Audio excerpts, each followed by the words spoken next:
We are in television mode, streaming mode. I'm Ryan Snelling. Austin Burke, how are you on this fine Saturday morning? I'm good. I'm ready to roll. I've had a very relaxing evening. My wife is taking my beautiful daughter to see her parents, and so she said, "You know what, honey? Stay home. Don't stress yourself out, and take a break." Because I had 3 straight days of daddy daycare, so it was a nice, relaxing night last night. I ordered Taste of India for the first time. I'm trying to get myself out there, do some different things, and it was delicious. Although this morning, the stomach's not feeling great, so we'll see. We'll see where that takes us. It's funny you brought that up because I brought a little something here to show you and our viewers and audience. So. And actually, I have a gift for our viewers as well. So if you're listening to the podcast, you're out of luck. But if you're watching on YouTube, there's going to be one lucky winner. So speaking of Taste of India, look what I got in the mail. Oh, nice segue. Yeah. My goodness, where'd you get that from? Oh, my God. Amazon. Oh, my God. So here's the 4K Steelbook, guys. If y'all don't remember, we reviewed Kill earlier in the year. I'm not a tremendous fan of this artwork, this style, because it's like it looks gummy. So I don't really care for that. But when you add the slipcover to it, it's so pretty sweet, cool. Dude. I haven't seen that yet. I like this, but I don't like the art style of the gummy. But that's okay. Not a big deal. But yeah, I got this 4K Steelbook. I don't think there's anything inside. Yeah, it's just the discs. You remember how good looking that villain was on the red disc? Dude, I can't wait to watch that movie again. And cool? you know, I wanna come over and watch it with you if you'll have me. Yeah, why not? It'll be awesome. nice. So as for the gift for our viewers, giving away the digital copy, everybody. Ooh. And Austin's like, why didn't you just give it to me off air? No. So, we talked about an Indian movie. We want people to broaden their horizons. A lot of you might not have gotten around to seeing Kill or whatever. Maybe you intended on it, but here's a code. And let's get it in focus. Very nice. Is it gonna do it or what? It's close enough. Is it? It's part of the challenge. They have to figure it out. There we go. There we go. Get closer. Look at that. Very nice. Anyway, man. Cool. Anyway, wouldn't it be funny? Obviously, the pause button works, but it'd be kind of funny if I didn't leave enough time for anybody to do that. And so it was a big joke. Or if I've already redeemed it. Maybe I already redeemed it. No, I'm just kidding. So enjoy that digital copy of Kill, everybody. Shout out to Taste of India. For a second, I thought you were speaking in the future tense because you were like, "I've had a great evening," and I was like, "Well, are you assuming the person's listening to this tonight?" And so you're just like talking. Yeah. It's been a good morning, a nice, lovely Saturday morning. Got my trusty cold brew here, and I'm ready to talk some television. Speaking of television, I think that I've been waiting to kind of get excited about like a big franchise show. It didn't really.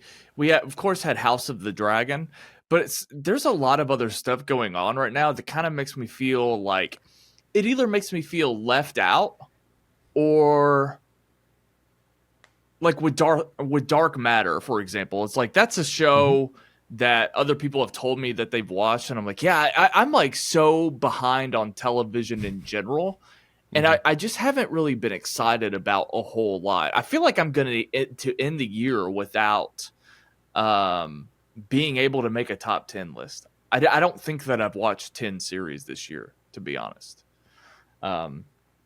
And also, you're gonna have a hard time getting me to go to the theater for a few more weeks. I was thinking about that too. I looked at my Letterboxd and I saw Rebel Ridge on the 6th of September, It is the 21st, and that was the Oh, last man. movie I watched. Isn't that crazy? Woo! Yeah. You've not been in movie mode, Ryan. You got to be in movie mode.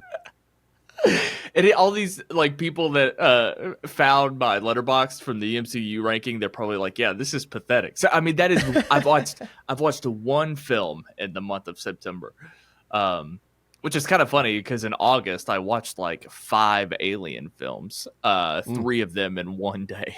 So Ooh. shout out to all the people who enjoyed our previous 2 episodes of the podcast. We talked about the Jeremy Jahns, Matt Walsh backlash. And, behind the scenes, we actually recorded that with the MCU ranking together. And it was a massive 3-hour-long pod. And we decided to split it up. And I do want to I want to get better at being transparent with the audience. So what I should have done prior to posting those episodes is just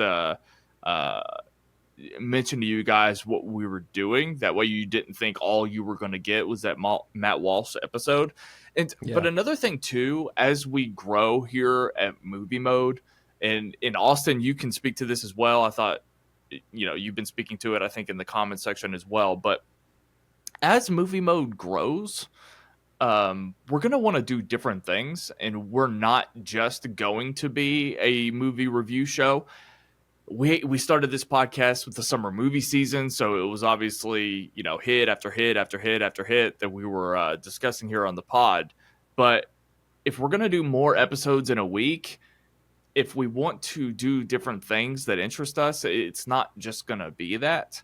And that was always by design. So if you guys were under a different sort of impression, forgive us for not communicating that properly, but it's just the reality. So what ultimately came to the decision to split those episodes up and give you 3 total this weekend was because we sat down to do the MCU ranking. Like, that's what it was. I wanted to ask you about what you thought of the Rotten Tomatoes Matt Walsh thing, and it ended up being an hour-long conversation. So I think we did exactly what we should have done by making it its own episode. Yes. And so I think at that point, the only thing that should be communicated is that there are other episodes following in that weekend, just so you don't.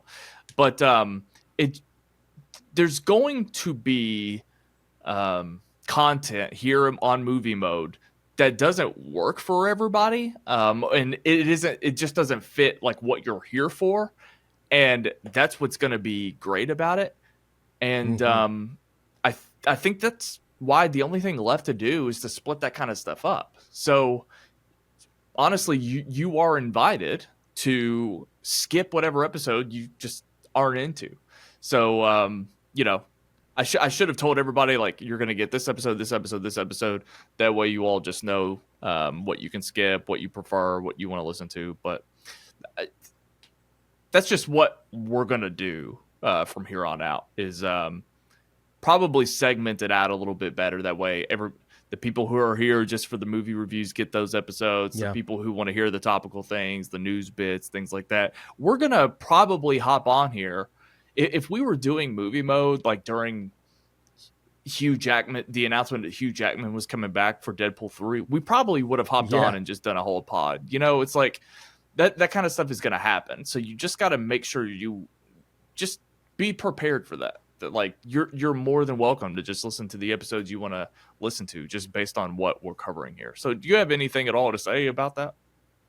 Yeah, we don't expect everyone to be on board with every episode, and that's absolutely fine. I think a lot of what we do on Movie Mode is also, I wouldn't say a little bit is also repetitive of what we do on my channel. Now, I love Movie Mode for the ability to allow us to expand on thoughts and talk spoilers, which is something I like to save for this podcast. But at the same time, I do get to that point to where it's kind of, all right, I want to talk about something else. Can we talk about the ins and outs of the industry, the state of fandom, the impact of what certain movies are doing outside of the box office and the critical reception? And so that's going to be something we continue throughout the next couple of months just to kind of keep testing out ideas and things. But again, not everyone's going to be on board with that. So we invite you to skip those episodes if you don't feel like you're going to resonate with them. Look, we appreciate your support on the episodes you do listen to and watch. It means the world to us. But at the same time, I mean, I'm the same way, right? If something's not resonating with me, with the podcast that I love, especially in the sports world, I'm like, I'm just going to skip that one. And then we'll go to the next one. And that's fine.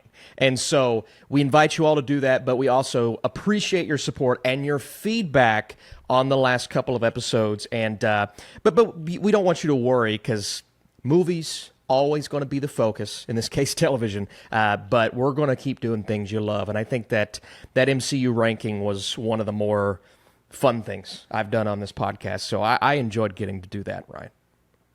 Me too. It was a lot of fun. I want this to be a hang. I want people to play this podcast more than anything just because they like hanging out with us. So yeah, there are some people who definitely have a sense of humor. That Matt Walsh episode was so everybody just focused on Jeremy Johns. I just thought that was so weird because I was thinking about it. I was like, how much of that episode was about us talking about Jeremy Johns? I mean, I guess that was like the thing that got us to talk about it. But sure. I was like, is that like, I'm just surprised people didn't say anything about the movie in and of itself. Matt Walsh, it's like mostly like Jeremy Johns. So I don't know. I guess it makes sense, but I wasn't expecting it. The last bit of housekeeping, real quick. So we do our podcast distribution through a company called Spreaker, and Spreaker is responsible for giving us the ads that play throughout the episodes that you guys have always heard.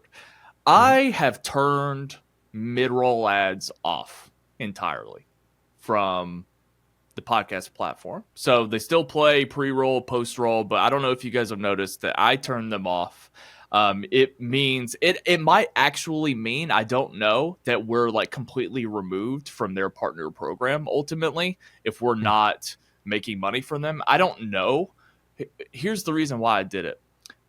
There seems to be like a glitch in their system to where if you can always let it like auto optimize when they play ads. So if I didn't touch it, they just pick what ads, put them wherever, and there wouldn't be any rhyme or reason to it. I try to, while I'm editing the video portion, find, just obvious breaks in our discussion and put 3 ads here. And obviously I try to, evenly distribute them throughout the podcast, depending on if I need 1 mid-roll break, 2, 3, however long the podcast is. So there's a glitch in their system to where they just decided that all of a sudden, we didn't have enough ads to support their partner program. So I would have had to have gone back through all the episodes and added more breaks.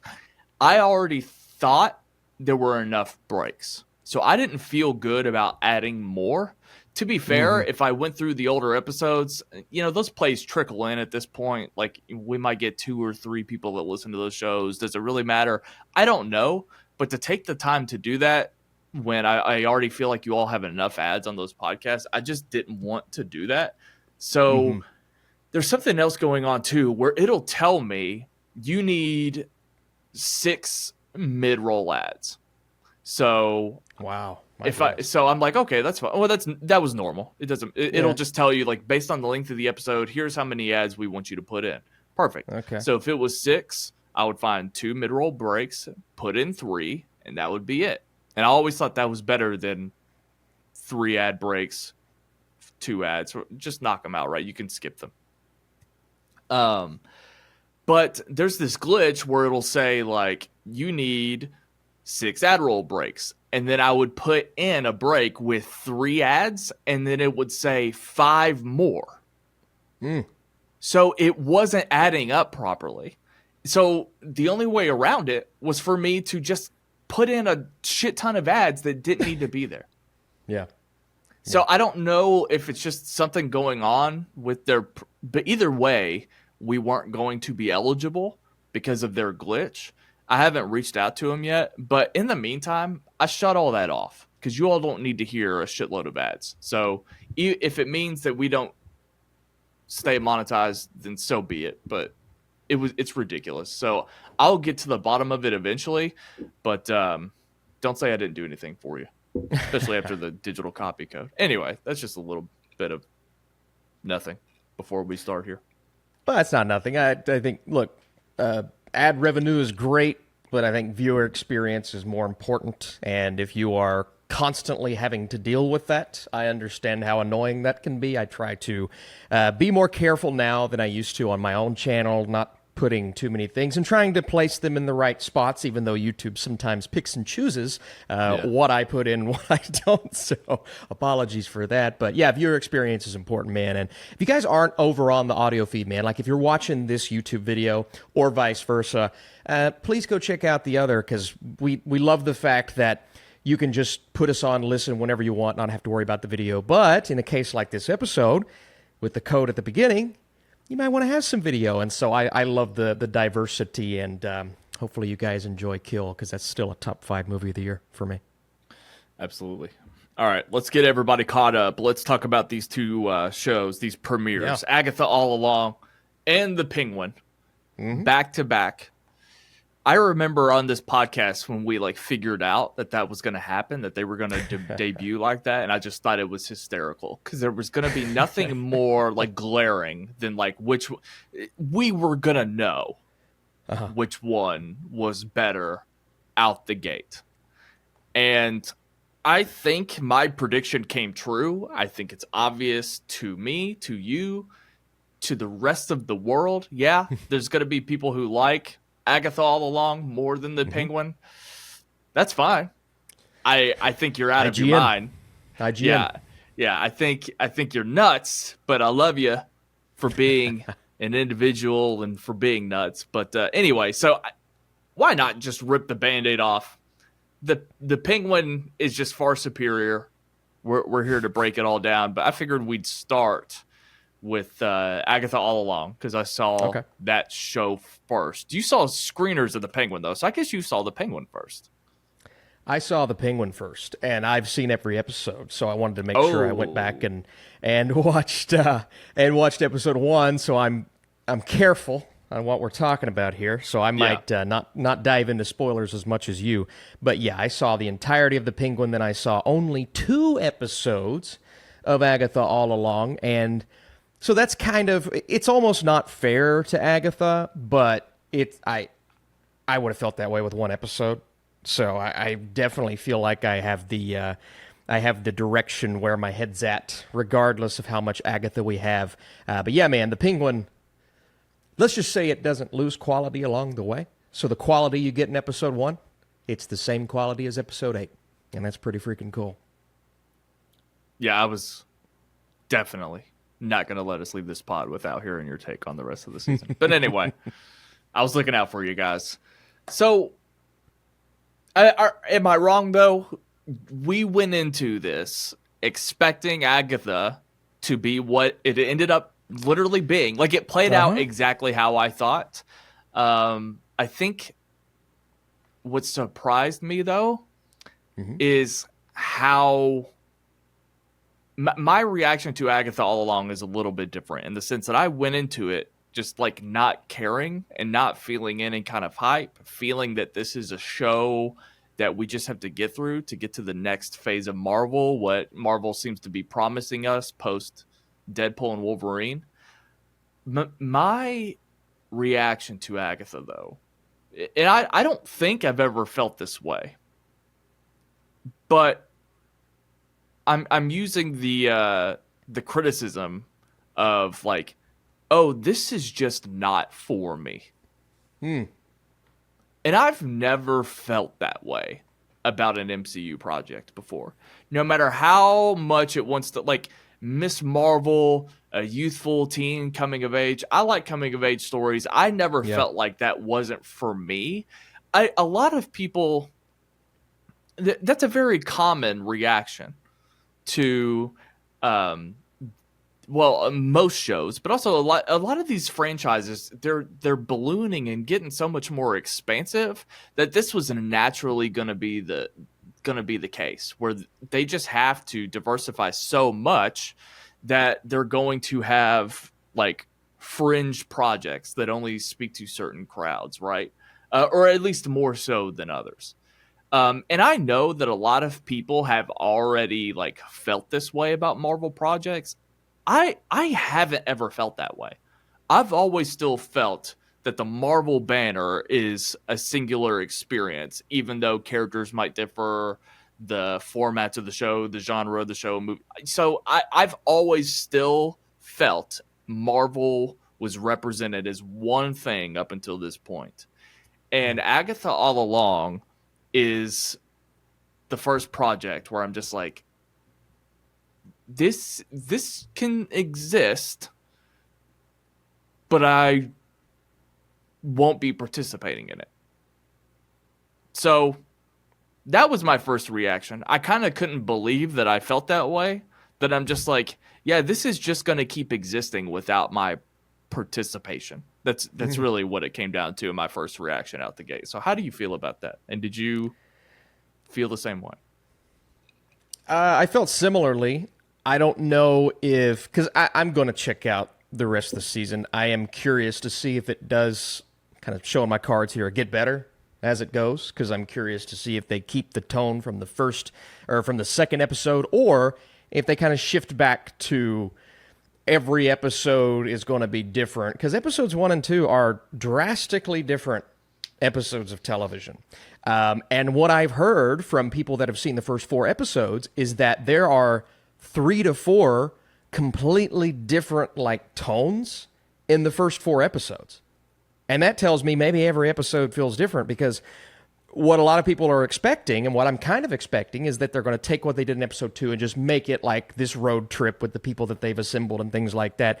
But now I'm starting to think, the more I see reactions to the other 2 episodes, like maybe they keep doing something different. And I don't know if that's a good thing, because at least there's a little creativity in trying to do the WandaVision thing in episode 1 and then sending us off on this journey in episode 2. But if they kind of keep what episode 2, because I liked episode 1 way more than I liked episode 2, even though you know the outcome of episode 1, and you know that it's going to be like a one-off thing, so that kind of sucks. And then you get into episode 2, and while all these characters have quirky personalities and there's some fun banter between them, I didn't care about any of the characters. I liked Catherine Hahn's performance, but it's going to be hard to find myself rooting for Agatha, and I know that's what they're going to try to make you do, because you just know that it's a hard character to root for, and that's fine. Shows can do that. But I just didn't like the writing in episode 2. And if episodes 3 and 4 maintain that writing, and they don't start giving us something to get excited for, and that's another critique I have. I don't know what I'm excited for with this show. Look, it's going to have its fans. It's Halloween.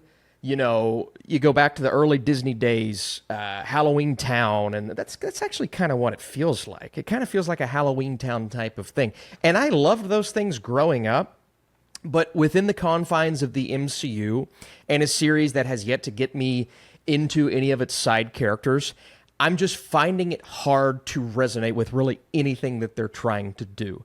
And some people are going to feel the opposite. It's got good critic reviews. It's got good this and that.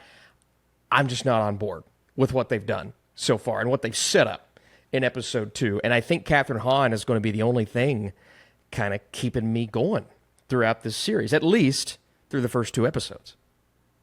Yeah, I think, first of all, I never laughed at anything. Yeah, me too. Same. I don't care about any of the characters either. I think, again, this show just kind of exposed, I am least interested in like the witchy aspect of the MCU.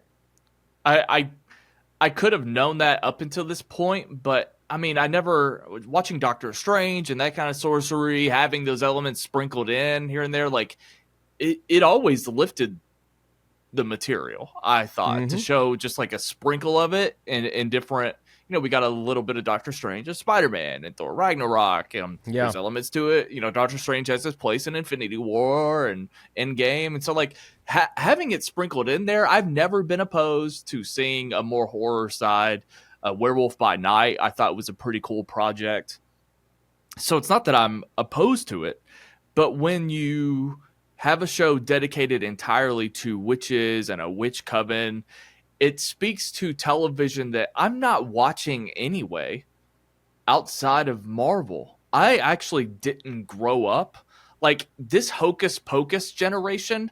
I guess I'm a part of it, but it never bled into anything that I didn't have Disney Channel growing up, so I didn't see a lot of that. I don't think that you had to see Disney or have Disney Channel to see Hocus Pocus, but there's a whole like corner of like childhood, movies and TV that I never saw growing up. So what I was thinking back to is I remember like the show Charmed growing up, right? And then Angel and Buffy and like that was all stuff that never spoke to me. In fact, I found it to be super lame, and I like actually didn't like it, and I would groan if somebody liked it or would try to get me to watch those types of shows because I just thought it was lame. It wasn't anything I was ever into. That's what the show is. How you described the differences between the first two episodes, it kind of reminds me of She-Hulk. I mean, the first episode of She-Hulk was the first act of a Marvel movie. The way we saw her interacting with Bruce Banner and how he was training her on that island and figuring out her power set and all that kind of stuff. It's a much bigger episode than when we get procedural with the rest of the episodes. And even She-Hulk kind of like it's a procedural, but it kind of felt different from week to week. Because it'd be like a law case one week or just be like going to her friend's wedding the next week. So it was able to do a few different things like that. So ultimately, 2 episodes in, I don't feel like I know what the hell we're doing. No. And so when you have 2 completely different episodes, and first of all, just the premise we enter in on is so odd. Because it kind of just reminded me how weird of an ending WandaVision is when it's like, Wanda tortured an entire town, but we still haven't ultimately decided that she's a terrible villain, even on the other side of Multiverse of Madness, because we're just like constantly humanizing her. And even the people that we see, like Deborah Jo Rupp and a lot of these other, the townspeople, the neighbor, like they don't feel like people who have been tortured for years at a time. And so it's just a very odd thing that we're like trying to address, but ultimately doing a terrible job of. So I don't know. Did that ever cross your mind that like, I just don't think that ultimately worked in the MCU? No, it doesn't. And I'm okay with the fact that it doesn't really feel like an MCU type thing. I actually like the idea of them doing something different. But sometimes you can just go too far outside the box and not deliver interesting characters. And that's my biggest issue here. I mean, I feel as if this show would have worked, and not even the performances per se. I feel like this show would have worked if you would have given me something to latch on to with all of the people that she's assembling. But it just feels like generic character A, generic character B, and even her sidekick here. And there's like a mystery surrounding who certain people are, and I don't care about that mystery at all right now. I'm not engaged in that I know, like WandaVision, is going to carry into other episodes and have people on the edge of their seat. Who is this? Who is this going to be? What's their role? And I'm like, the writing's got to be better than episode 2 for me to care. And I just don't. And I like how you mentioned She-Hulk. People got onto me after seeing the first 2, I believe 2 episodes of She-Hulk. And I'm like, you know what, guys? I'm at least intrigued because I thought episode 1 of She-Hulk was pretty cool. I think there's some cool things in there. But the more it went, the worse it got for me. Yeah. And I told myself with Agatha, I'm not going to be fooled by this first episode, that, was kind of playing on the procedural crime drama aspect and had some funny moments with Catherine Hahn, and then you got the reveal of what's been going on this entire time. There's some cool things in there, but you know that's not what this show is. You also know that when they do ultimately give us that reveal, is it going to be more interesting than the WandaVision trope of playing on different genres of television? And just based off of what I saw in episode 2, it's not. It's not even remotely more interesting. And I've never really been into these Halloween-themed things that just almost play off of your love for the holiday and play off of people's love of witches and charms and all of these things. It has to do something for me. Yeah. Even just give me a little bit of something that I'm nostalgic for. Like Hocus Pocus, I have nostalgia for. That's probably why I enjoy the movie. I can admit that it's not a great movie.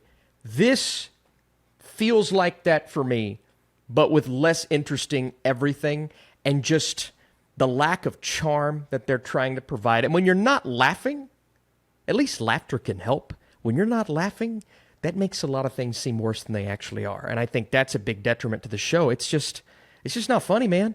I didn't really laugh at any of the jokes. Yeah. I think that ultimately it was smart to open the show with like a procedural, like true crime type of, I don't know. What's the word I want? Oh, a television homage, right? To revisit like sort that. of what WandaVision did. Like WandaVision, Agatha All Along is a sequel to WandaVision.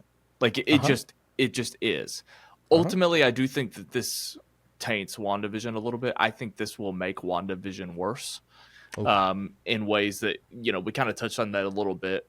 But when I compared, what were we talking about last time? Oh, we were talking about the Ant-Man trilogy. I was like, the fact that every entry gets worse, it makes it's like Star Wars, the sequel trilogy. Yeah. So I actually do think that this is I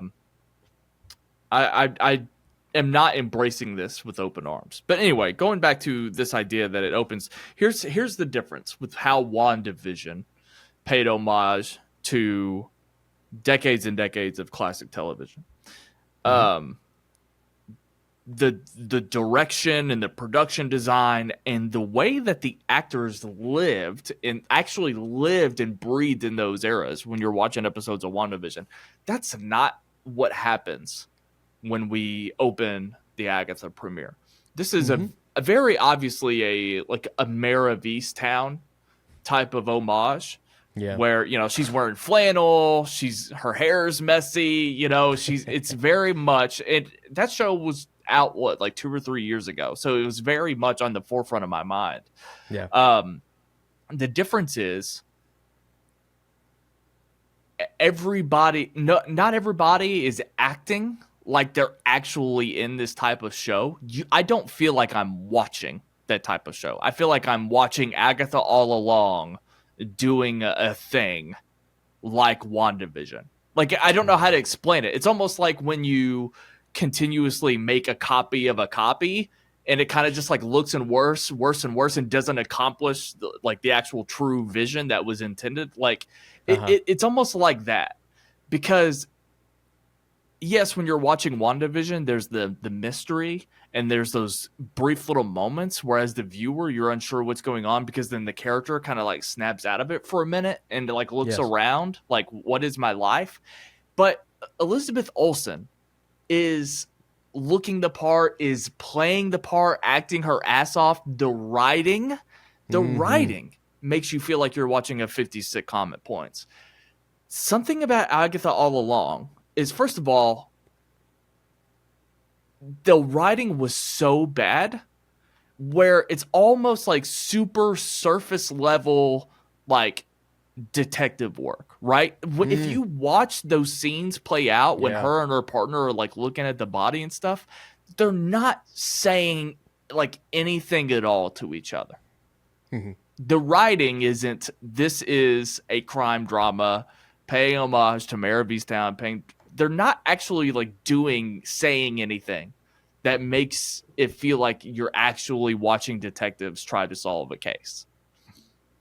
I know that's not the ultimate point of the episode, But that's the difference, is that you're never fully enveloped in a crime drama to like actually to play up on that. So it's an obvious failure as a sequel to WandaVision that you can tell right away that none of these characters actually are playing these roles, playing these parts in the show. So out the gate, that put a bad taste in my mouth. Yeah, that's fair. I guess I'll push back on that a little bit. I think part of, and I do think the first episode does kind of fail in what it ultimately tries to do, but I also think part of the point was them to be extremely vague and generic on what the case was, and on, because it's Wanda laying there. Like that's from the opening frame of the show, you kind of know what that's about. So I feel like a lot of that generic dialogue and a lot of that, it's almost like they're trying to be extremely generic and vague and just say lines and say things that you've heard in thousands of other crime dramas, because she's stuck in this rut of this world to where it's almost like she doesn't even know the point of the crime she's trying to solve, or she doesn't even really have a relationship with these other people in there. It's just her in her mind, in her own head, stuck here, living this life probably on repeat for the last several years. And so I didn't mind it not being super specific, being a little more vague. It's more so for me, just with WandaVision, there was a mystery and there was a lot that would kind of catch you off guard to, like you said, characters snapping out of it, getting back into it, snapping out of it, and we don't know what's going on. With Agatha, we know the trope at this point. We know what they're doing. And so part of the magic was in the mystery before. There's no mystery there now. And knowing that there's no mystery, I think takes away from that, ultimately. And so even though I liked episode 1, I would have been cool with them just not doing it. Just kind of starting out, maybe 5 minutes of that. Breaks her trance, assembles the crew. That way this is a different show. But with that first episode, it's like they're just trying to do a WandaVision ripoff. And that was an issue. Even though I liked it, that was an issue. And that ultimately kind of taints the show. And then episode 2 not caring about anybody, I'm like, can we just go back to episode 1? and so that was unfortunate for me. I do agree that ultimately I'm with you in the sense that, like, look, we're obviously smarter as an audience, and we have this understanding from the previous show that we're not actually here to do a crime drama. I know that. Like, I was never under the impression. Anybody who's seen the trailer knows that this Mayor of Easttown homage is going to last 10 minutes. I'm not... it's not like I don't know that. But at the same time, I just simply thought the writing was bad. So, because again, I don't really have.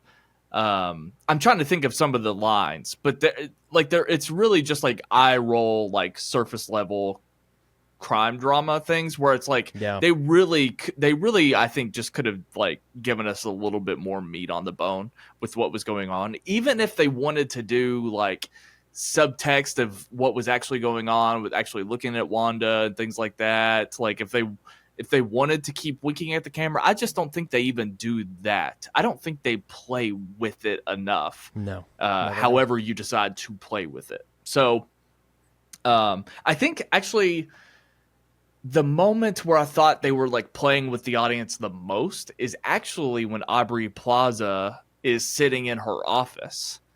And she kind of says something very glaring to Agatha. She says, "You can take control whenever you want." And like her manner of speaking changes. And I think that's the kind of thing that I was like, okay, I see what they're doing. But it's almost like, if it was being pulled off the way that WandaVision would have done it, we would have, from the get-go, the first few minutes would have been like, this is a true crime procedural. And then just slowly, essentially, I guess what I'm saying is you should have done exactly what WandaVision accomplished. Except because we already have the audience precedent, just peel it back so much faster. Instead of doing it in like 6 episodes or whatever, do it in 20 minutes, slowly unravel it, snap Agatha out. Like, so I just don't think you can say, yeah, but they did that, Ryan, but I don't think they did it to the level and to the quality. So again, out the gate, it puts a bad taste in my mouth. Ultimately, what ends up happening is that the show that Agatha all along actually is a show that I would never be caught dead watching in the first place. So, so maybe I'm mistaken, or maybe I shouldn't be harping on the first 20 minutes because ultimately, it doesn't satisfy me as an audience member anyway. But Yeah, it's the She-Hulk effect for me. At least that's what it feels like it's on the path of doing. Just ending up as a show that, and who knows, maybe the characters get more interesting. Maybe Agatha's role in this entire thing. Maybe Wanda comes out. We get some crazy reveals towards the end. But even then, if I'm not caring about the story or latching onto the characters, you're going to have a hard time getting me on board. So I'm going to keep watching. I'm going to see what happens. I'll report back to you, Ryan. I know you'll love that, but it's one of those shows that, like a lot of Netflix shows that I review, at this point, kind of feels like a chore, and that's a shame. Yeah, it's not a thing that I'm like, I'm not watching this at a protest. It's like there's nothing here for me. It doesn't matter to me if Wanda shows up. It won't mean anything to me. And whatever. I'll just ultimately, I might like watch the finale when it comes out, but I do not need to see the show. I would never watch this show if it wasn't a Marvel project. Anyway, so I don't need to watch it just because I'm hosting a podcast. The last thing I want to touch on, Joe Locke's character, Teen. So I blame J.J. Abrams for this. I cannot think of any legitimate reason, and comic readers might be able to explain this to me, but right now, Joe Locke is just playing a guy in a TV show. I know nothing about him. The point is that I don't know nothing about him because we can't know who he is. We haven't known anything about who he's playing up until this point. Right? The theory is he's playing one of Wanda's children, Wiccan. We're not allowed to hear the name Wiccan if that's the case, or whoever else it is. It doesn't matter. I can't think of an actual reason as to why his identity needs to be a mystery. On top of that, I cannot think of... There is no character that he could be revealed to be that would astonish and amaze me as a viewer. No matter who that character is, when we finally find out, my reaction is, okay. I just don't know why it's a mystery. Yeah. I don't know what it means that it's a mystery, and if ultimately it's such a terrible mystery, because think about it, if he's Wiccan, then it was just a stupid mystery because everybody already figured it out. But it's like, I have no relationship to, and I think Marvel Studios, there are some people that do from the comics, there are some people that do because they latched on to something in WandaVision or Multiverse of Madness. I have no relationship or care in the world for Wanda's two boys. I don't. I don't care. I don't know anything about those characters other than it's like child A, child B. It's supposed to, if anything, they've been plot devices to show Wanda's growth as a character. They are not actual characters in the MCU to me. So if we find out that it's Wiccan, it doesn't change anything about how I feel about that character or the story. It's meaningless. Also, I'm watching everything that this character does thinking that it's Wiccan. I might not be right. He might not be Wiccan. But I'm like, okay, if this is Wiccan, are they at least teasing it? So there's a shot where, I think it's in the first episode, but regardless, there's a shot, maybe it's the second, where Agatha is leading Wiccan down the street, and she looks over at where Wanda's house used to be, and then there's like a little bit of graffiti on the foundation and things like that. Wiccan or teen is walking past that house with no emotions about what that is whatsoever. Like, Yep. I don't even think the character is looking at the house. So I don't know if it's possible that it's like they're going to do the thing where this character's been under a spell this whole time. So, like, we're going to do that again? Like, there's nothing about that part of the show that interests me or entices me in any way. And so I'm just like, quit. It just feels like they want me to care about that. And I think it's nothing. I think it starts as nothing. I think it ends as nothing. The only shock to me that would like be like, oh wow, I didn't see that coming, is if they say that character is the next Black Panther. Ooh, yeah. then I'd be like, ooh. I would be very confused at that point. Do you agree with any of that? I think it's hard to justify any of the shrouding his character in mystery, because no matter who it is. Now, I'm not ready to throw in the towel on that. They could surprise me. He could be freaking, I don't know, another Disney character, or one of the princes from Frozen or something, and I'd be like, oh my God, I never saw that crossover coming. But I don't think you can justify this with whatever reveal you decide to give us and think that fans are going to be happy with it. Because if it is Wiccan, the people who were right would say, oh my God, I was right. Oh, that was easy to guess. Yeah. It's like that initial, like, wow, we knew it. Okay. Like in WandaVision, when Quicksilver shows up, it wasn't actually Quicksilver, but when Evan Peters shows up, no one saw that coming. In a million years. I could not have remotely thought of that happening in that show. That was cool. Now, maybe people reported on it and we saw that. But without that, it was an amazing reveal. With this, it's like they're trying to manufacture the WandaVision hype again. That's what it feels like.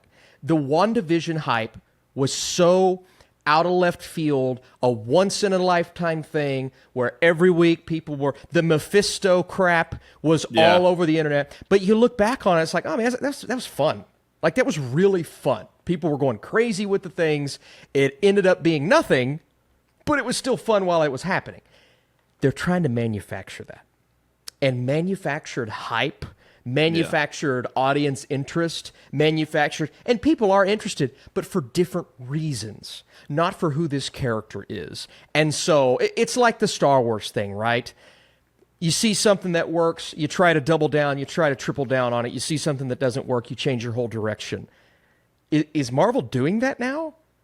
And I know this is just such a minute example, but it often comes to the detriment of their projects, and I think Agatha is an example of that. It's also 3 years too late, or 2 years too late. And so when you have a show that's so much later than it needed to come out, combined with manufactured hype surrounding something that you don't care about, ultimately, it's to the detriment of the series itself. And I'm not saying there aren't fans of the first 2 episodes.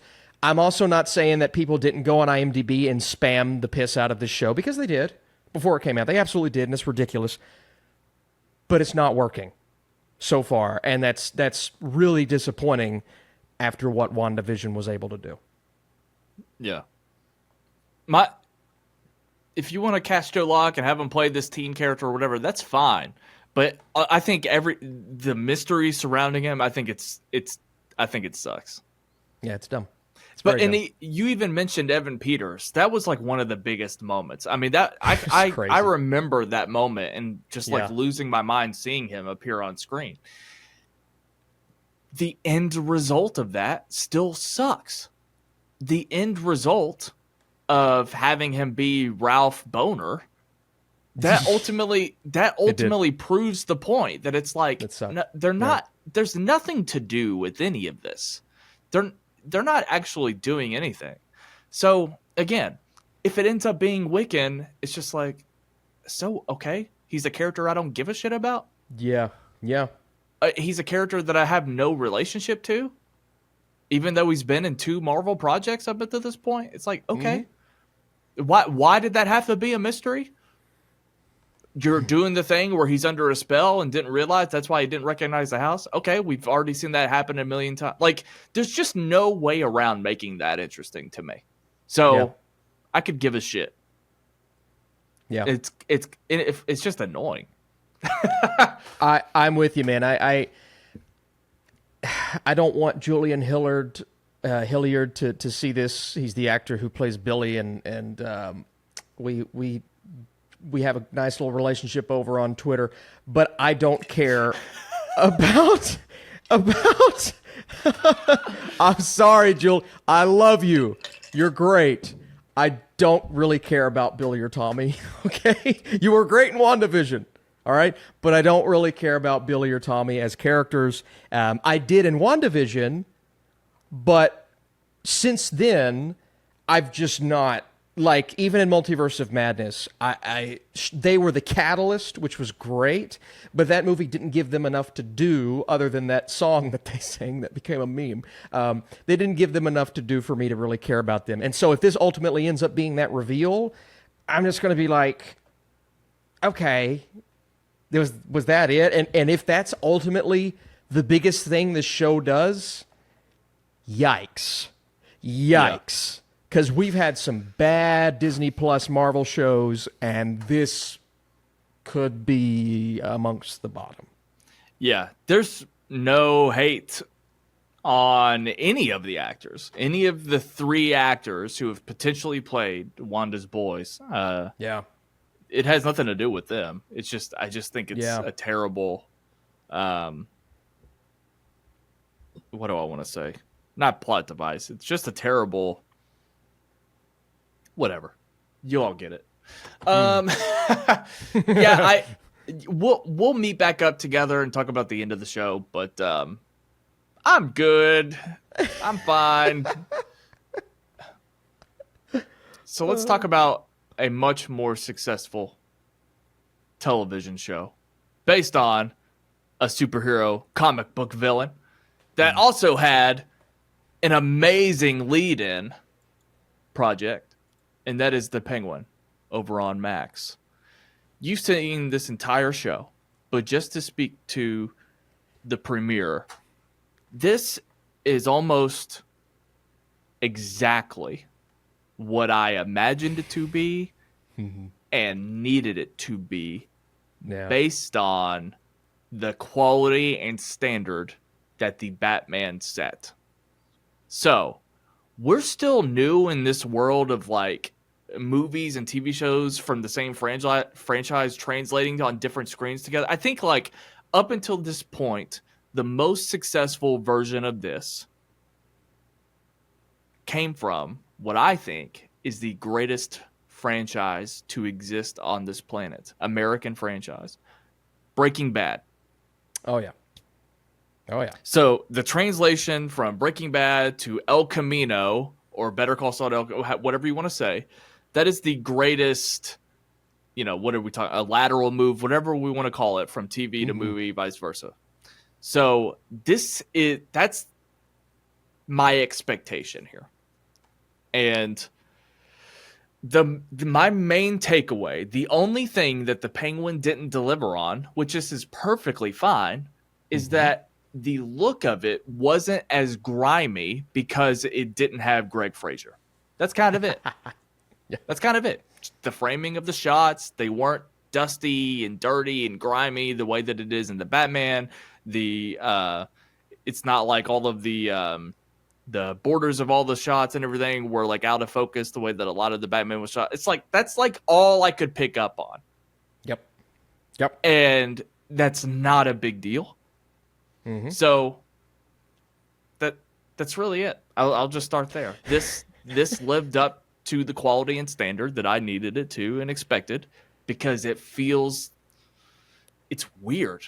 It's weird to watch a TV series that just takes place directly after a film, and it's seamless while also being super successful as a television show. I don't know. I'm just sort of blown away by this.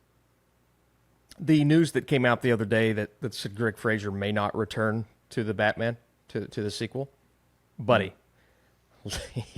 that is the worst news you could imagine. I have the same exact issue with the show overall. It just doesn't quite look as good. Just doesn't really have that, like you said, the grittiness, the griminess, the framing that Frasier added and brought to it. There's still some shots in this opening episode specifically, like the shot of he and Victor at the end of the episode talking to each other. You're looking up, you got that red glare in the background. I'm like, holy smokes, man, this is a TV show. Yeah. This is a TV show. That looks amazing. Other than that, the shock factor of him having that conversation with Falcone's kid and what he does at the end of that conversation is exactly what I wanted this show to be. A Sopranos level, anticipation level week to week like I had for Succession. Okay, so that's different than WandaVision hype. WandaVision hype is based around Easter eggs, cameos, this and that. Succession hype is, I just want a damn good episode of television next week. Right. And I kind of know I'm going to get it with this show. I want real-world, grounded drama that feels like it belongs in the world of the Batman, but it's also not overshadowed by the fact that the Batman's out there somewhere. Now, were there times, especially later on in the show, not to spoil anything, were there times where I'm like, if I was the Batman, I'd probably go check that out. When you say that, I'm sorry, just to clarify, are you speaking to the premiere or are you speaking to other things you've seen in the show? Other things I've seen. Okay. Other things I've seen. Because I think with the premiere and most episodes of this series, Batman's probably doing something else. You know, maybe Right. Riddler broke out and he's chasing him around the city or something. Or Robert Pattinson's doing a Twilight reunion. I don't know.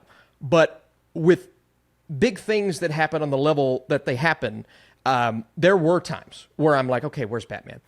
But the good thing about this show is even when those things happen, it wasn't like I'm watching an Avengers movie or I'm watching an Iron Man movie wondering where Thor is. It's Right. more so just, you know he's out there somewhere. But it's Batman, so he's probably taking care of something more important.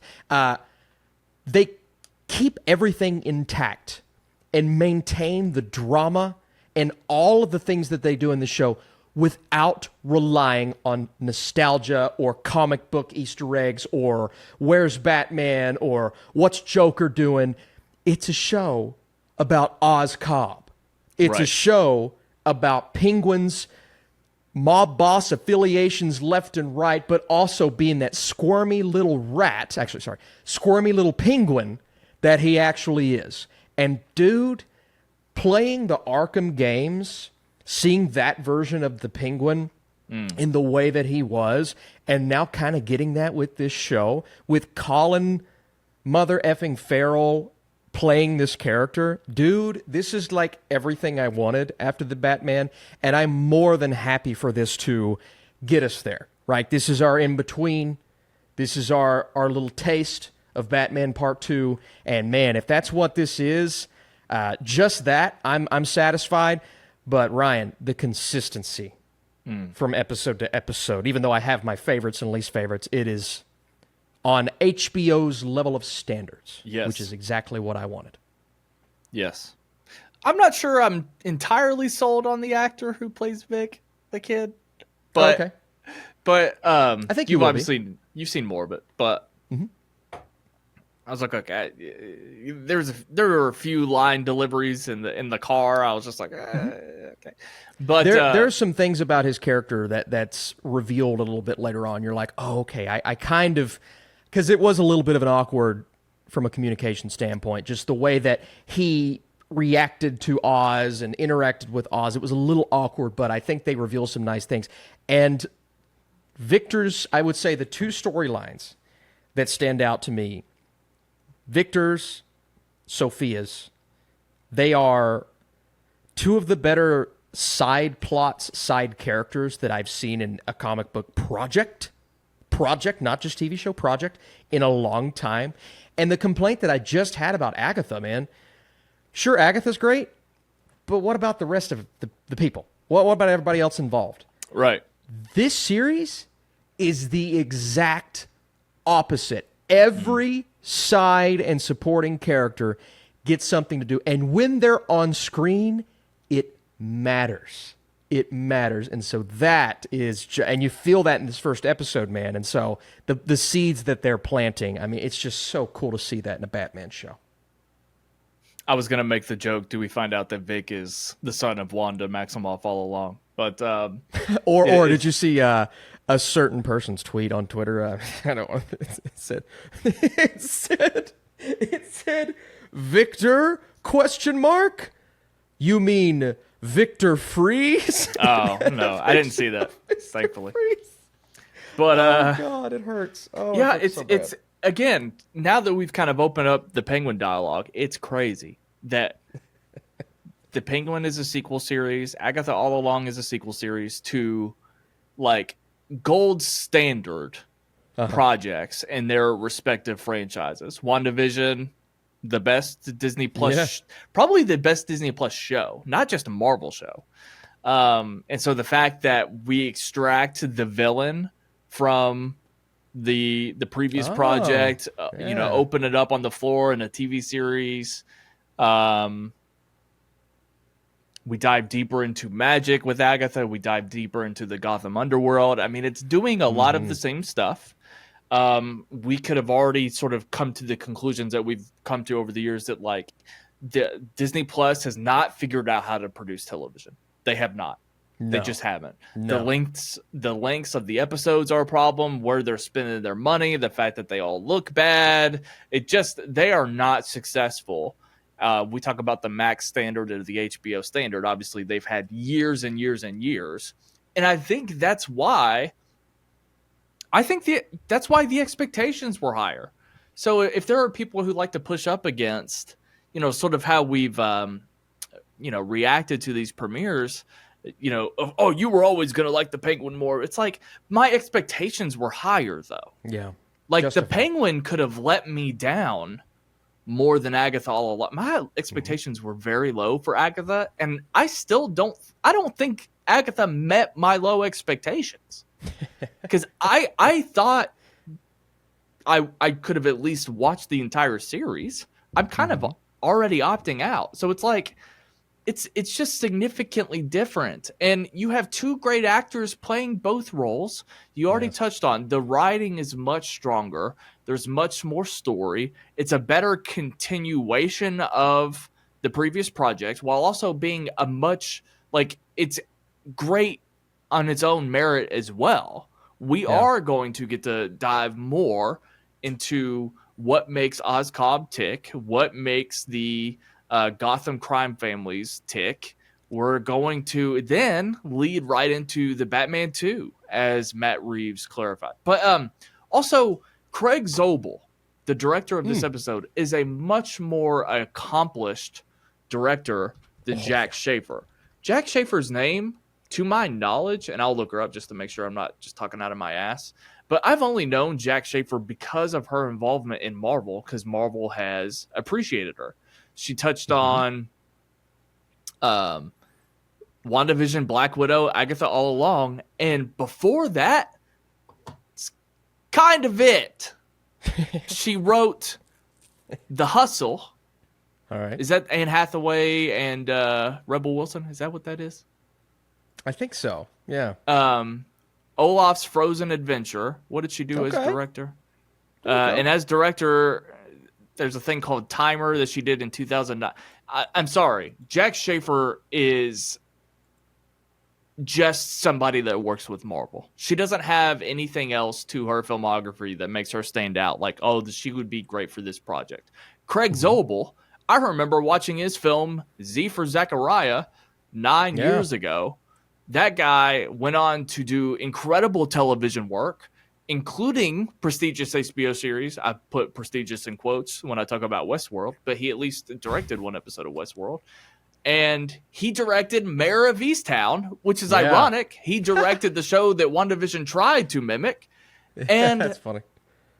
He directed what might be the greatest episode of one of my favorite shows of all time, the International Assassin episode in The Leftovers. So my boy Craig Zobel, has already won me over, and proven himself And that's why these are so glaringly different from each other. The approach, the standard of the streaming service, the talent that's behind them, the care that's put into the writing, the care that's put into the ultimate, like how this serves the franchise well, like all of this stuff that we talk about.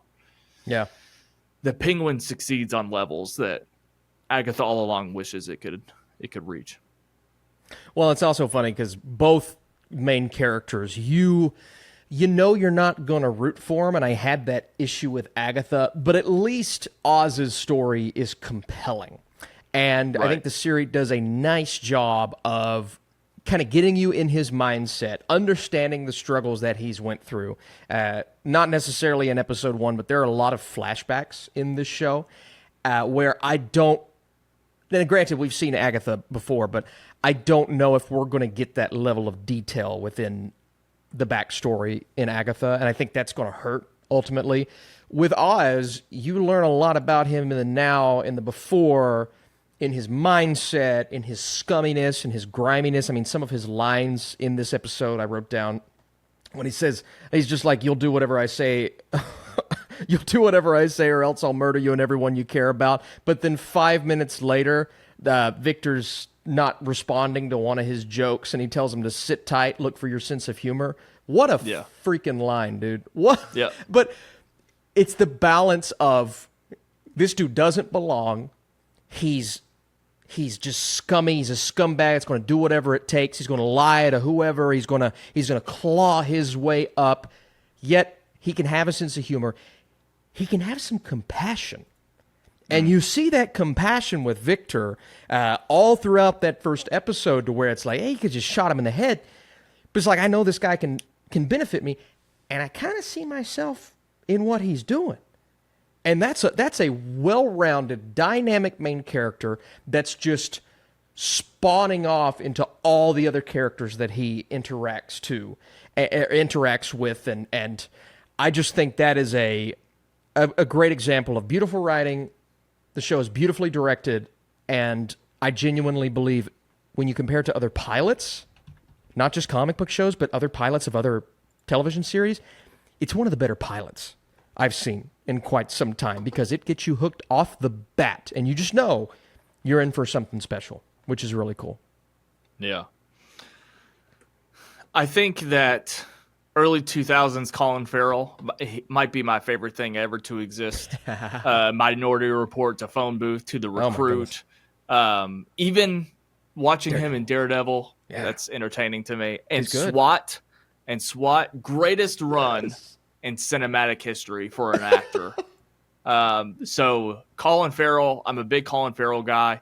Let's just take a moment to appreciate the work he puts into this character, because he had one of those moments that I think probably J-Law went through with Mystique, but like, and I think even Daniel Craig, well, not the same, because Daniel Craig didn't have to like put on prosthetics and makeup and stuff, but Colin Farrell recently has become one of the latest actor to just like start losing his shit because of the things that he had to do to get into character. And I can understand it. The fat suit, the makeup, prosthetics, the amount of hours that he dedicates to just getting and to appear like that is pretty amazing. And it's one thing to do it for a film. It's another thing to do it for 8 episodes. It's insane, man. So, and as far as we know, he's coming back to the Batman 2, so he's not done doing this. And hell, there could be a season 2 of the Penguin. Mm-hmm. So I also saw an interview where he like made the point that like all of that shit on him raises his body temperature. So he has to have his own room that he goes into with 3 industrial air conditioners to cool down. Wow. And he says he does it between takes. Oh my gosh. Not between setups, not between scenes. He said he would do something in like 2 takes and he would have to walk away. 2 takes. I don't blame him. That could be like 5 minutes. Like, it only takes him 5 minutes to need to walk into another room and cool down. Mm-hmm. That's crazy. Yeah. So that's got to blow ass. Yeah, that's horrible. And I I don't blame them. People get onto these actors. They're like, you're doing it for us. It's for our entertainment. Yeah. So why can't he complain about it? Because he's putting his body through hell to do this kind of thing. And for an 8-episode television show, that's why I don't think personally, and this has nothing to do with what I've seen, I don't think there's going to be a season 2. I don't think he's going to want to do that.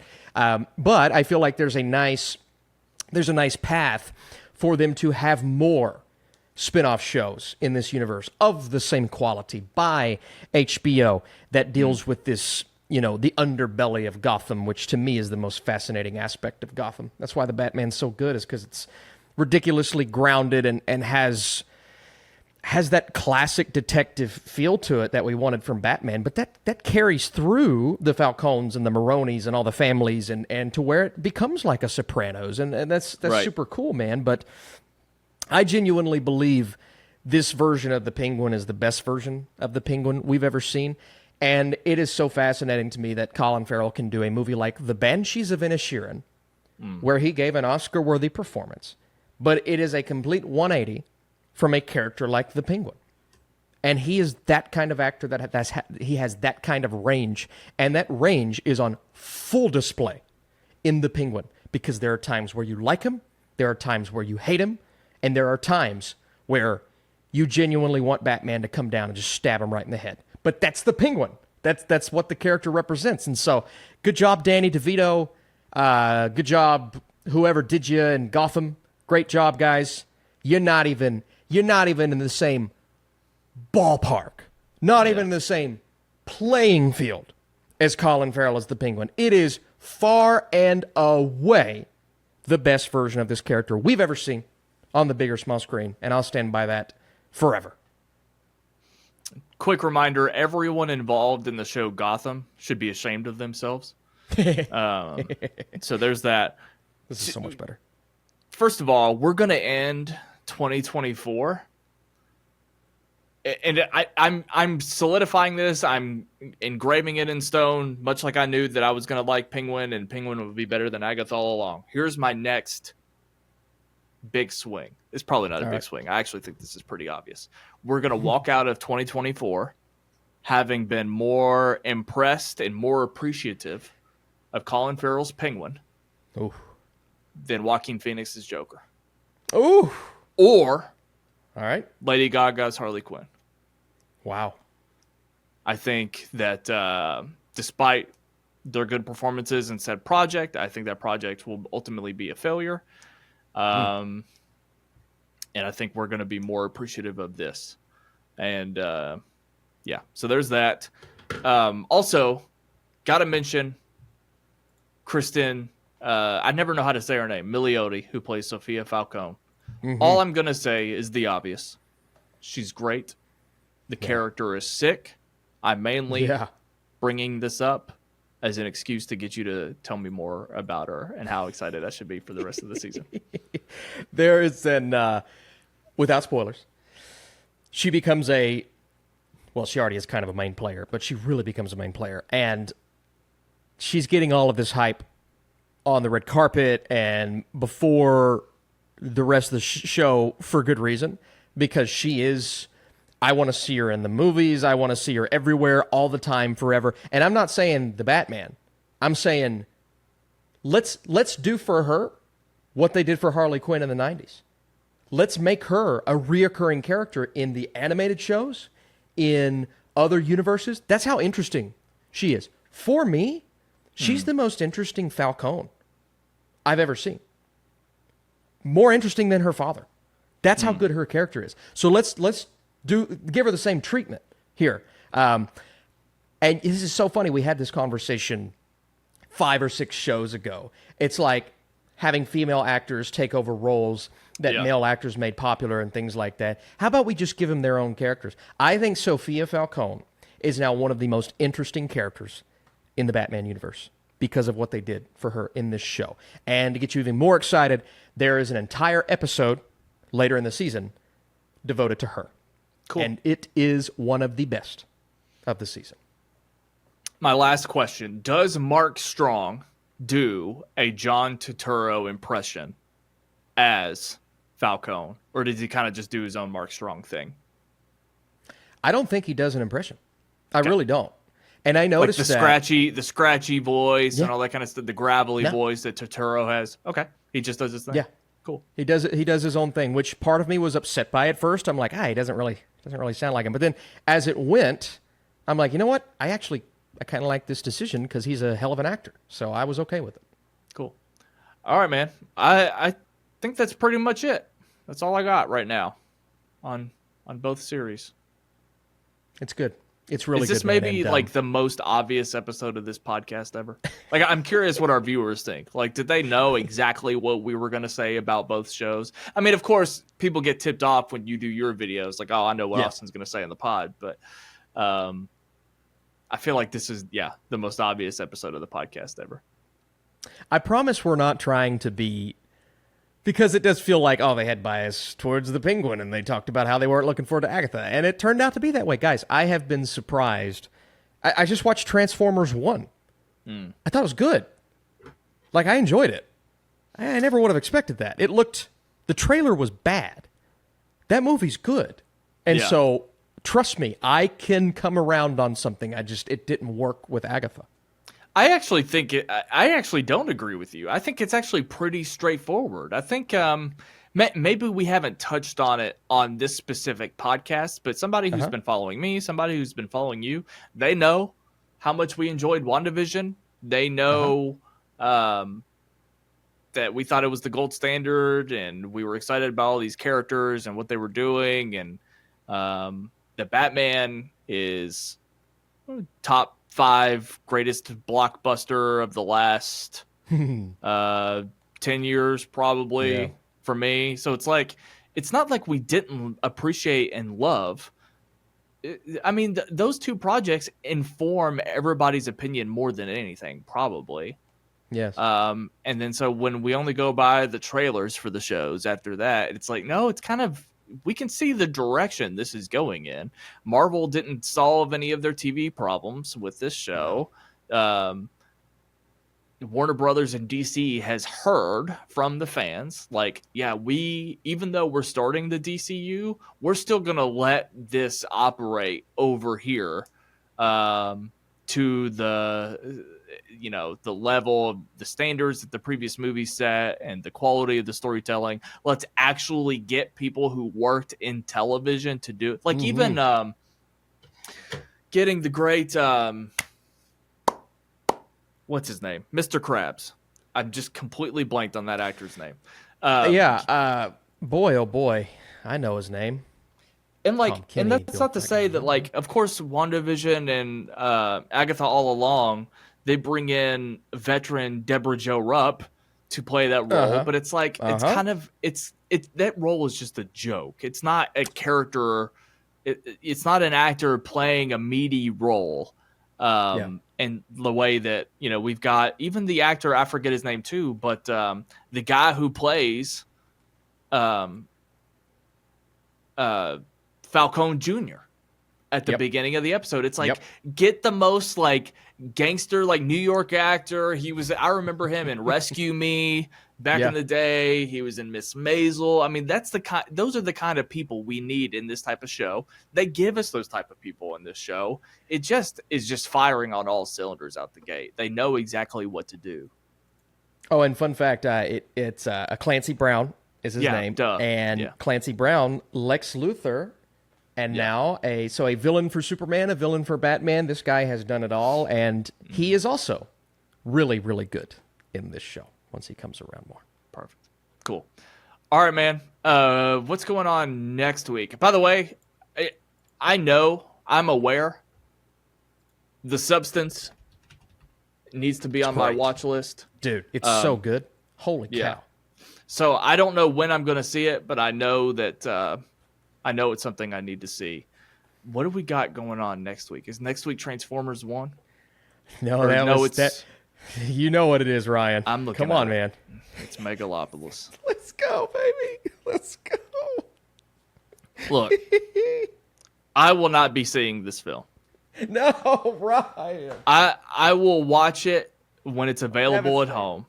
Oh. I am not seeing this film, but I am looking forward to hearing your reaction of it. Well, I was looking forward to hearing your reaction, but you know what? It's fine. It's fine. What else is coming out? Then after that, the next film in theaters I am seeing is Joker Folie à Deux. And that's nice. over a week from now. So guys, Yep. subscribe to Austin Burke for all of your movie review needs. But yeah, it's gonna be it's a long road to Gladiator 2. That's all I'm saying. If you can get I don't know what your schedule is. If you end up getting the Substance in over the next week, we could do a Substance / Megalopolis episode if you'd like. Maybe. We'll see. Because the Substance, man, I'm telling you, if Megalopolis isn't worth your time, the Substance is absolutely worth your time. And I would love to talk about that again in more detail, so I think that would be fun. Heard. Cool. All right, guys. We love you. We appreciate you. We'll come up with something fun to do next week. Mm-hmm. We'll see you then. Bye-bye. Bye-bye.